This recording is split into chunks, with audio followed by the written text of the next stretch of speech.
Welcome back, everyone. Once again, I've got myself and Luke from the Rugby League Lounge, and it is the Stat Wars again.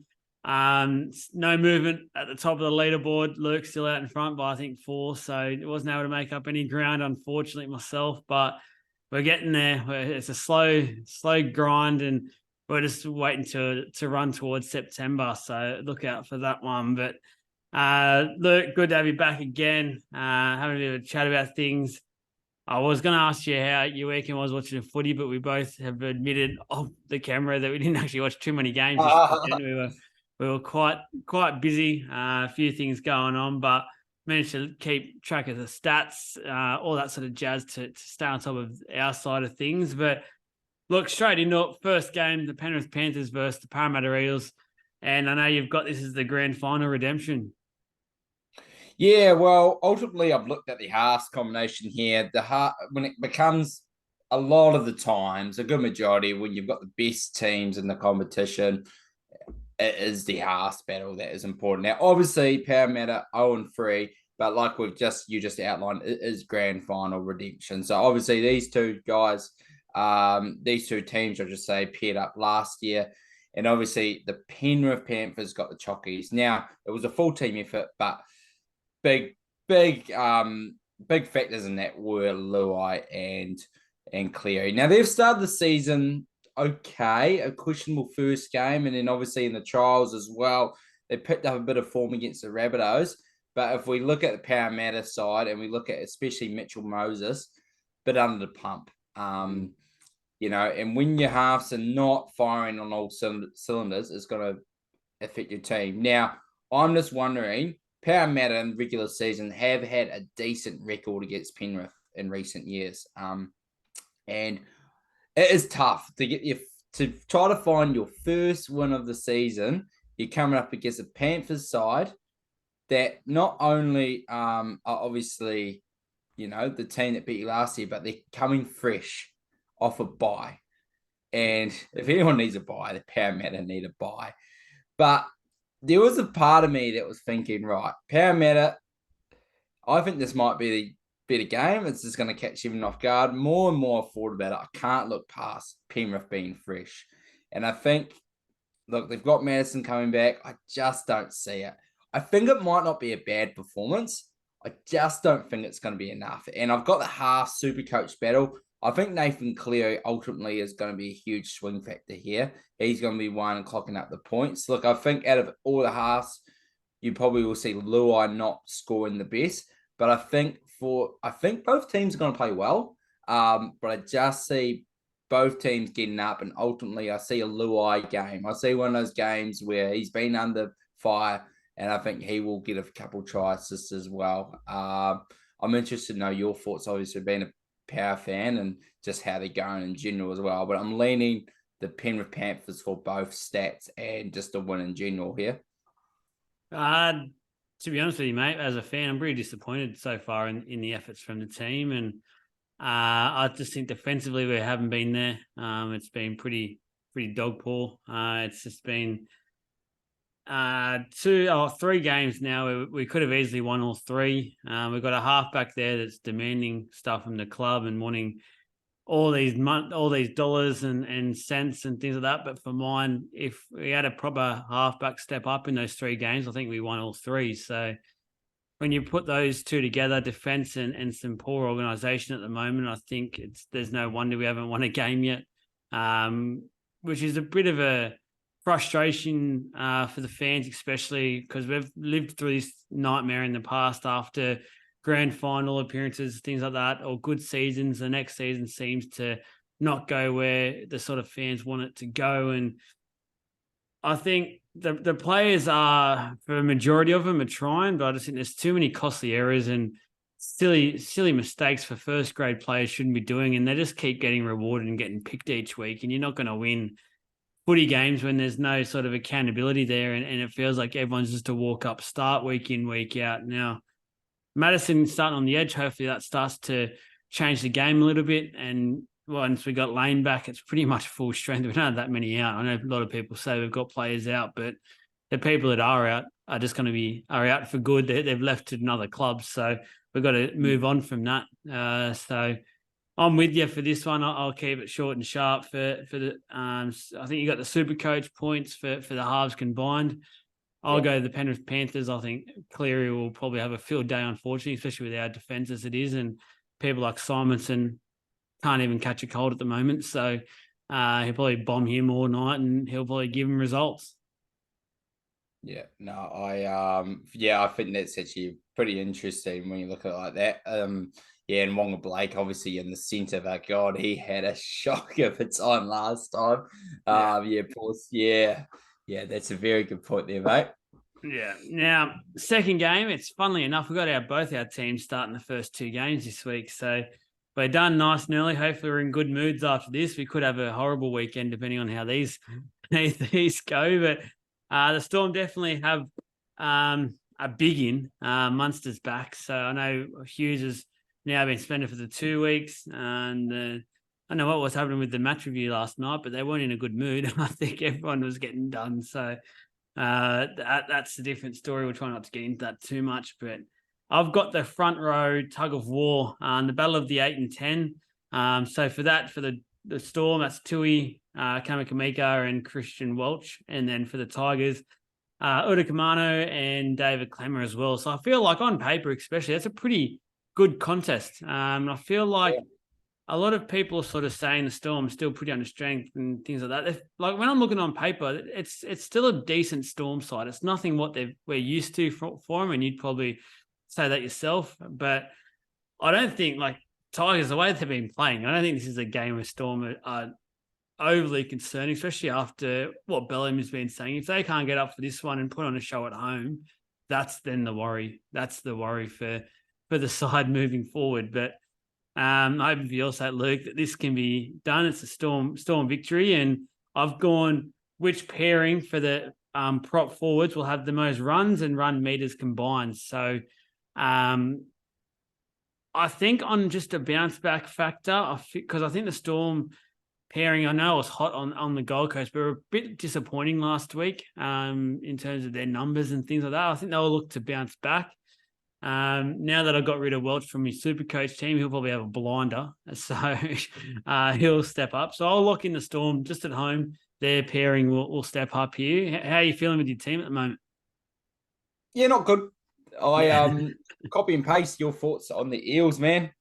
Like I think and correct me if I'm wrong, we've got more of a reason to be upset in the sense that, like you talked about your losses, but you're not getting your guys back. Where a lot of our losses we are getting back, and for as I look towards this week, like ultimately, like honestly, I was considering pick, and I'm one of those people where actually I do tend to always pick my team no matter what. But I was just in such a sour mood and just that feeling that I was going to actually look at Tigers as an underdog here. Ultimately, coming down with there was a little bit of better stuff going on from the little moments and little things that I had heard about the combination when Wakem was at 6 and Dewey at fullback, which is ultimately what's happened here. And just Coruscant another week under his belt. But I am going to lean with the Storm to win the game. Like you said, a bit of that, just don't lose, because you know you're going to get a spray from Bellamy. That must be motivation enough. Yeah. But I am concerned. I don't think it's going to be a polished performance. I think Munster will be the difference for me, and Harry Grant as well. The 4-pack's a really interesting battle, man. I really rate these 4 props. Clemmer and Welch, obviously your veterans, and you got Tui and Stefano who are kind of at the start of their journey. Huge. I really want Stefano to kick on. He's been my Blues bolter. So far, it doesn't look like it this year, but I am going to go with the Tigers, and I think Clemmer's got that. Well, he does. He's got the FU factor, and I believe he is going to be the reason. He's going to come in there with vengeance. He won't be happy being 0-3. He'll be fired up, and ultimately that's why I believe it. And I think the Tigers are going to win certain battles of this game, and that is really concerning. I think it's going to be a bit of an ugly game. We'll be interested to see what the conditions are. But yeah, there has been some bright spots for us without going off the topic. But I'm just looking at some of these names, like Katoa and Josh King, I thought have been quite good. Trent Lario has had a bit of a shocker. There was a stupid penalty he did on Tanner Board. Don't even get me started, but it was someone summed up really good on one of the podcasts. I think it was on Bloke. It just summed up the game. It was just a stupid play, but I think with Munster, and I think just those quality players, we've just got a little bit more star power. But I do think we are going to lose that forward battle, and that's why I'm a little bit nervous. So, yeah, I'm going to go with the Tigers to win this matchup, mate. Oh, look out. Next Friday night game is the one that's been talked about since basically the inception of the Dolphins, the Battle of Brisbane. Got the Broncos up against the Dolphins. You've got here the young, elusive fullback prospects. So obviously talking about Walsh and Tabuai Fidow, or Hamiso Tabuai Fidow, sorry. And two fullbacks that have been in great form to start the season, I feel like. So take it away. Yeah, for me, if you look at, I know Clarkey rolled out his first team, second team, third team of his of the form teams of the season. And I believe these were the fullbacks of the second and the third team, which was rightfully so. And I thought I'd just put that out there just to put in terms of out of the 16 fullbacks, these two are top three. And yeah, I had no queries with it. And that's same with Reece Walsh only playing 2 games as well. And Hamiso being his first proper go at fullback, apart from that little stint he had last year. I've just been really impressed. And ultimately, I think these players are both going to have chances, and it's up to them to take them really with their speed, with their elusiveness. And I've got to go with Reece Walsh. I think a lot to do with Reece Walsh. I think with the exclusions of Felice Kafusi too, I think they're losing a little bit of that go forward and a little bit of that grunt in the pack, and that's going to give the Dolphins less chances to have these opportunities. And Reece Walsh, he's just got a few more tools in the kit at the moment. Consistency is a thing that I want to see with Walsh as the season progresses. But early on, against a team that started 3-0, but I still think there's going to be a game where they're put back to earth a bit. Is this going to be a game? Potentially not, but I think there's still going to be chances for Reece Walsh to take advantage of the team getting to know each other. But yeah, man, this guy, I've been impressed with Reece Walsh. I really am interested to see what Reece Walsh will end up being as a finished product. There's a few little concerns for me, but when he is on the park, fit and firing, God, he is going to be one of those players where he might be the best player in the game when he is on his game. When he is on his game, similar to a Haynes, similar to a Barber, when he is on his game. So yeah, I've got the Broncos winning this game overall. Kafusi is a huge loss for me. But yeah, I think for me, Walsh is going to win this battle as well. Yeah.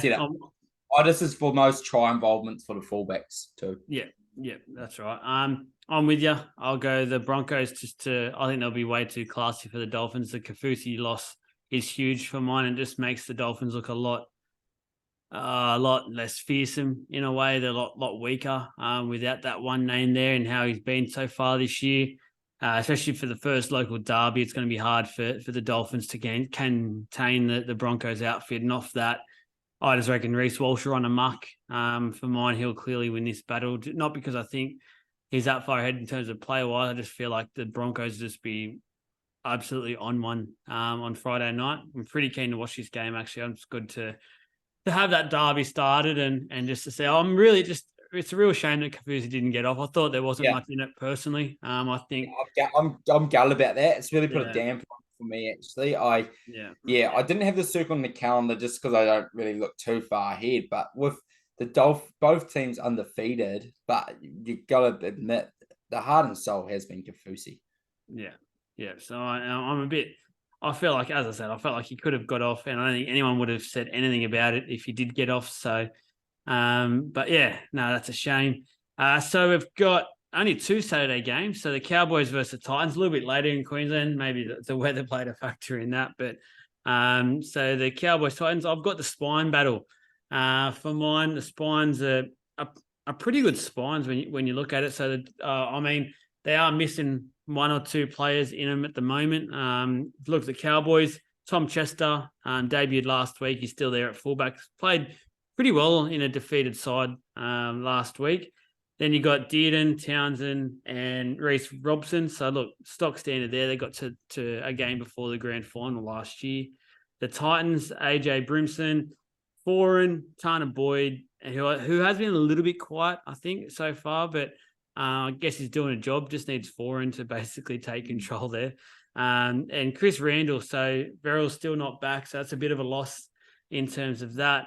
What I'm focusing on here is the spine, which will have the most try and try assists, so basically try involvements as well. But as a combined number for the 1, 6, 7, and 9, I just think the Cowboys would be too good at home. I don't think they were going to lose another one, and I just feel like that'll play a big part about them basically winning this contest. So I lock in the Cowboys pairing. Yeah, I'm actually going to go opposite with you, man. I'm going to go for Titans. That really hurts me. Being kind of Cowboys adopted as my second team. Shout out. Got to do it every week. Shout out Griffin Neame making a starting debut. So really stoked for him. And so it makes it even worse. I'm picking against him. But honestly, that Drinkwater factor, not having him, they were not able to generate anything. And I think in terms of, and they could, and ultimately I'm really on the Titans winning the spine matchup. And I'm a bit iffy about if they'll win the game. I'm ultimately going to go there because we're just touching on the matchup itself with the tries and tries with the spine. Yeah, they really missed Drinkwater in terms of that creativity. Chester did great, but they just didn't look right. They just, and it's to be expected. But I think the Cowboys are going to have to generate points in other avenues. And lucky enough, they've got weapons. They've got Holmes. They've got Tamalolo. They've got Nanai as well. But I do think in terms of the stat battle, they will really have to rely on those guys. And I just think the Titans is just going to be going to go enough. I had them with their front row battle against Storm last week, and Fodawaker, Tino really stepped up. They had great games. They absolutely blitzed the Storm front row. So you won that battle there. So good on you for picking them. And we talked about the Heat, and obviously Neame is starting, like I said, but Cotter's a huge loss. And the Titans played in probably one of the hotter games of the weekend with 20-minute breaks. They had a long halftime spell. So, yeah, it's a home advantage, but they've had a run in that Heat. I think I'm ultimately going to go down with the spine getting it done, which is crazy to say, with still some talented players in that spine. Robson on the cusp of New South Wales, Townsend dead, and we know what they're capable of. But yeah, I'm going to go with the Titans with an upset here. I just think they got some momentum. What they're now, if they win this will be their third win in a row because I think so. Yeah. I'm going for an underdog pick here and going for the Titans. Actually, no, it'll be this. No, they'll be going for their second win in a row because lost to the Dragons. Oh, yeah, that's right. Yeah, and they won. Yeah. Yeah, but that's all right. Actually, 3 from 4. You're starting to tempt me into doing the tip for the Titans there. You make some good arguments. So I'm starting to buy what you're putting down. Next one. Might be one of the most valuable players in that whole team. Yeah. I actually, you know what? I think he is. Because I think they can't replace what Tamalolo does, but they've got enough big boys to kind of make do, where I don't think anyone offers what Drinkwater offers if you get them down. Yeah. Next game, which I feel like could be a little bit of a, what's the word? A bit of a smoky for game of the round, I feel like. It's sort of gone under the radar this week. I know there's obviously the grand final rematch. Everyone's talking about the Broncos, the Battle of Brisbane. I feel like this game is going to be an absolute cracker, and that's the South Sydney Rabbitohs and the Sea Eagles, which obviously now with the loss of John Sattler, we send our condolences out to the Sattler family. Terrible news yesterday, but I think this will mean a lot more to the Rabbitohs now, and they're going to be coming out. We know how much he meant to the club and still had a bit to do with the current day players, and know how much it affected players like Sam Burgess, who's recently retired, and he'll bring that down to the players and really make this an emotional game. And I think that spells trouble for Manly. I know you've got here the current gen versus next gen. I think this is a point towards the 5-8 battles. Yeah, 100%.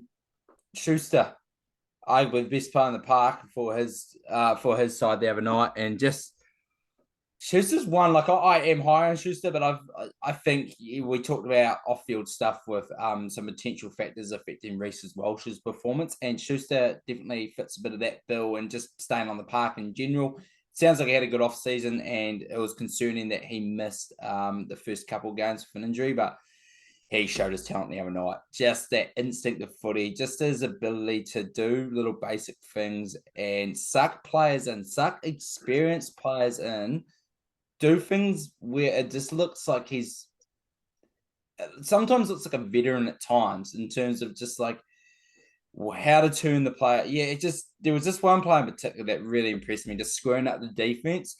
That chip and chase, like who just thinks that? Like maybe there was better options there, but it paid off. He's got that audacity. He's the bigger body as well. He's a real rare talent. I can't think of, like, people say Mateo, but I can't think of anyone quite like Schuster. And you come up against Chris Walker, Cody Walker here, who obviously, in terms of instinctive footy as well, people that just naturally got it. Obviously took a while for us to debut him as a 26-year-old, but that's Cody Walker in a nutshell. You know, he is a freak of nature. So I think this is going to be really interesting. I'm going to go with Cody Walker. He brought up a really good point with Sattler. He's got a lot, it's going to be a very emotional game for the Rabbitohs. They're at home. And I think Cody Walker personally is going to take this as a challenge. Seeing Schuster get all of this hype as well, having a great performance. I think he's going to be keen to kind of, let the talk simmer down a little bit, and really take on. And they're coming off 2 losses. And they're 2 losses that weren't horrible.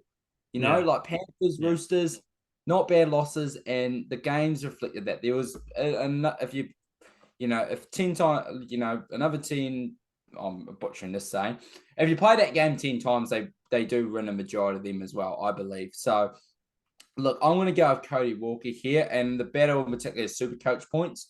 I think he will have opportunities to score tries and set up tries, and a lot of run meters as tackle busts as well. So that's where I'm going with that one. Yeah, I'm on the Cody Walker bandwagon as well for this one, purely off the fact of the emotional side of it. But that also worries me because I feel like so far this year, Cody Walker hasn't dealt with the emotional side of it too well. When players are into him, he sort of loses his head a little bit, and let that impact him so far this year. I thought he lost control last week against the Roosters, and that's when the Roosters capitalised and took advantage of that. And I feel like Cody Walker underestimates. I know everyone talks about Latrell, but he has such a big say in how this South Sydney Rabbitohs team will go each week. He needs to start sort of pulling his head in a little bit when it comes to this sort of stuff. He should know by now teams will go after him. They want to target him. He just needs to get away from that crap. But I'll lock in Cody Walker as well. When you started talking up Schuster, I was getting a bit excited. I thought you were going to not choose Cody Walker. I thought, oh, here we go. I got another chance to get one here. But I don't think Schuster also will be coming off that calf little issue too, as a factor as well. Yeah, that's all. I always kind of do a full circle on Schuster, get really high, and then so I think it's going to be that's a slight concern for me as well. So I'll lock in Walker, especially at home. Schuster, as a Queensland fan, just quietly, like, I think he will potentially be that utility / forward coming off the bench for New South Wales for years to come. Because he's got that good mix of being that bigger body and filling in where he needs to. Kind of like a Wade Graham. Yeah, definitely. I agree with that. Warriors v Dogs, which is an interesting game. I feel like this is going to be a really close affair. Warriors have been the surprise packet so far this year for mine. I really like what they've sort of been putting down each week, and they're in the fight. I gave them absolutely no chance last week going to North Queensland, 2 away trips in a row, the heat, and they just ended up turning up and just kept getting it done. So that's a credit to the coaching staff there, Webster and all that. I didn't rate the signing at all, but so far it's been a good one.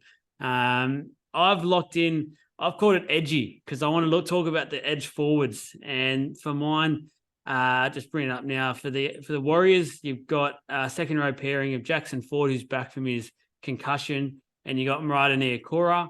And for the Dogs, you've obviously got Kikau and Preston, who has just been a gun so far in terms of well, in terms of what I've chosen, Supercoach points for combined for the two, Preston's been a gun in terms of this side of things. He's racked up some points. He's actually played really well, which is translated to Supercoach.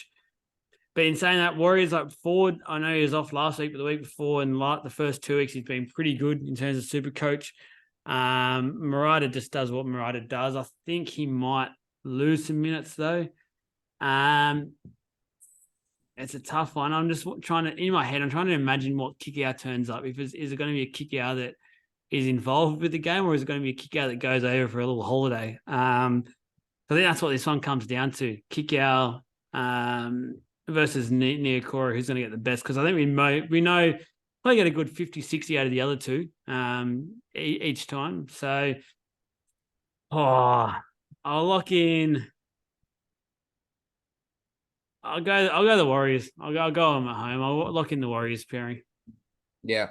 I'm not going to look too much in the matchup here, but I love the matchup. I'm going to explain why. You have basically brought up why. I don't want to look more too much in this. I just think it's going to be a battle of just what team turns up at the end of the day, and it's going to affect these matchups. And like you said, with kick out, it's a very good point. The Bulldogs, prove me wrong, please. Prove me wrong.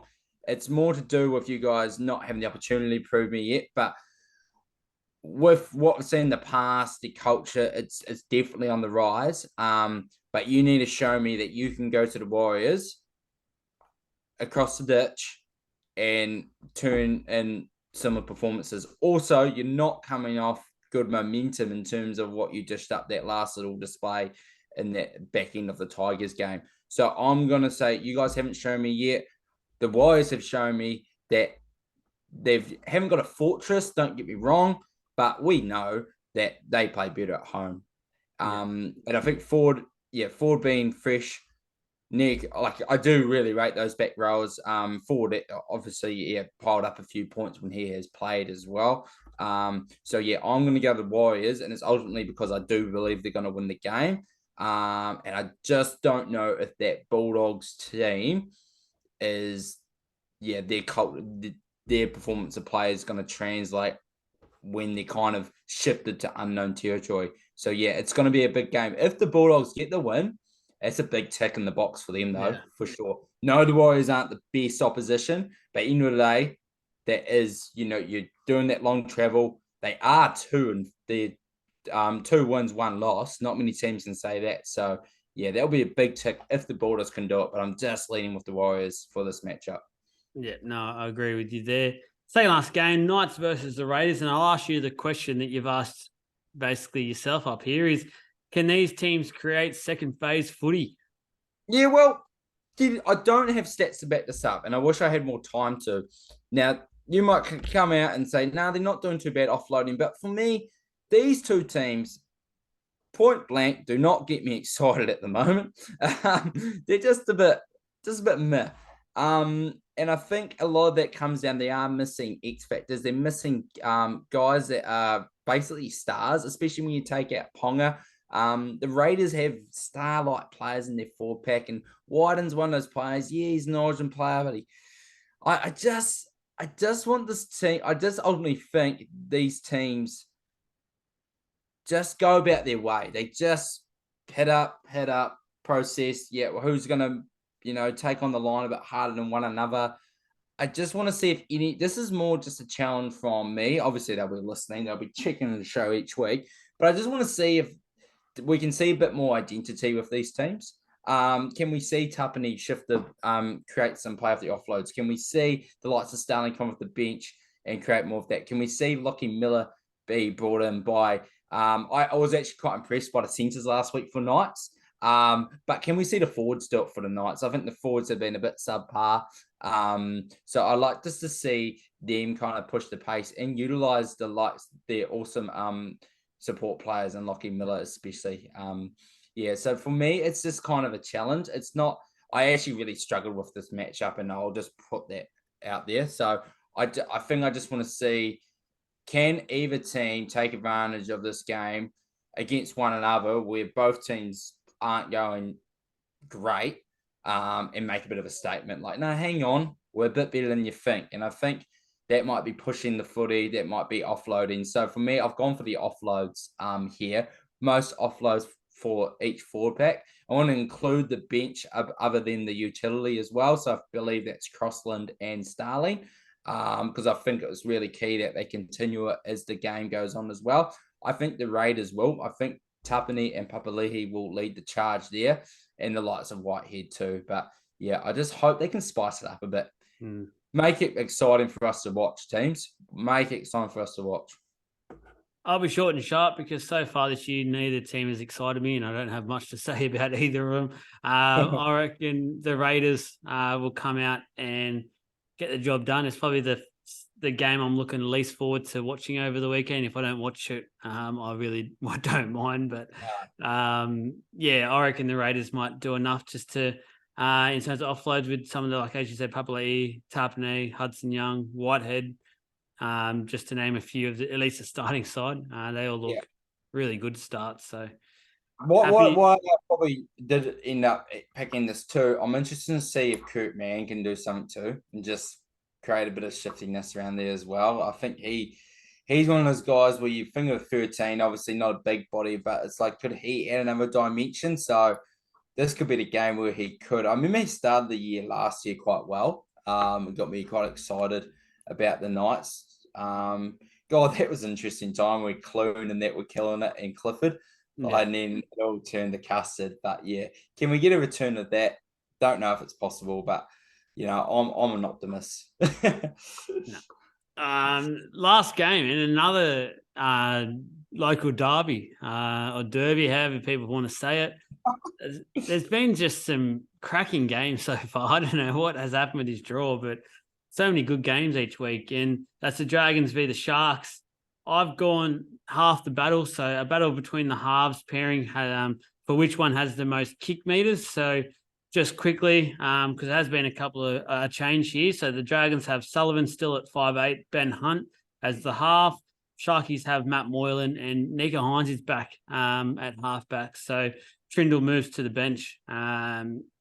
Hopefully Hines is fully fit. There's still been whispers around that his calf has been always a lot worse than they initially told us, but he's back. I feel like if you take away that last 10 minutes against the Broncos, the Dragons sort of did surprise quite a few by just being in the contest for as long as they did. And that obviously had a lot to do with Ben Hunt and does week in, week out. Now, the one I've chosen with the kick meters, I think this plays into Ben Hunt's hands. And I'm tipping the Sharks to win this, but I feel like for the stat attack, I think Ben Hunt will come out on top. Like, I reckon he'll do it alone. I know Sullivan will be there to help out, but I think Ben Hunt alone will get the most kick meters because that's just what he does. So I'll lock in the Dragons for this one. Kicking meters is a really interesting one. I remember talking to someone, one of my mates, and he was talking to quite a footy mad guy that was one of the coaches of the local team. And he used to always come up with the stat about how Sean Johnson's always one of the highest kick meters in the competition. And then how that doesn't translate to good footy, because he's got to kick them out of trouble. And that's what I see here. I'm exactly on your page. Now, there is going to be some times where we pick these kicking battles where it is going to be the winner with the most meters is going to determine the matchup. But for this, I think they're going to be in trouble and they're going to be deep in their own position, and that's when they're going to use Hunt. I'm excited to see how Hines goes, but I also think that's going to affect it too, being a bit tender on his injury too. So that's going to be this kicking meters there. Yeah, it is interesting. Like you said, Hunt is going to have to carry a lot. So that could also affect how he goes too. But for me, I'm going to go with you there, and it's going to be interesting to see how Hines returns. And the kicking duties that Moylan has too. I'm actually interested to see how they share the duties there. But yeah, I'm going to go the same as you with Hunt leading the charge for the Dragons in that stat war. Yeah, I think Ben Hunt in this contest is head and shoulders above in terms of his kicking game. So even with, I think the only downfall with Hines last year, I think this year his kicking game hasn't been the greatest, especially in when you look at all the halves in the NRL. I think he still needs some time to work on that, and that's fine. He's only just a one year starting halfback, so I don't expect that from there. But going to be a good game. As I said, there's a lot of good games this weekend, and I'm really excited to hopefully get to watch a few of them. Hopefully the week starts well with my team getting up and then your team getting up as well, Luke. It could be a pretty down weekend if we both get beat. But anyway, everyone out there, enjoy your weekend of footy. Enjoy the stat wars. I promise I'm back me in. I think I'm about $3.10 to win this thing. So back me in. I'm coming home late. Luke, any last words, mate? Yeah, no, not too much from me. Yeah, like you said before, hopefully you can watch some more footy this weekend. Yeah, I don't know if I'm looking forward to watching Storm play, but I'm just kind of waiting for that moment for them to give me a bit of hope. And honestly, I'm hoping that for the Eels as well, mate. Honestly, for your sake, and just I've had a soft spot for the Eels, but yeah, hopefully a good game, a good round of footy, and yeah, Dolphins versus Broncos. Whew, how good. Yeah, thanks, mate. Has been a great year to start with. So we'll see what the Eagles can do. But yeah, enjoy, guys. Thanks for listening. If you haven't done so already, give both pages a like and a follow. And we'll get back to you next week. Thank you.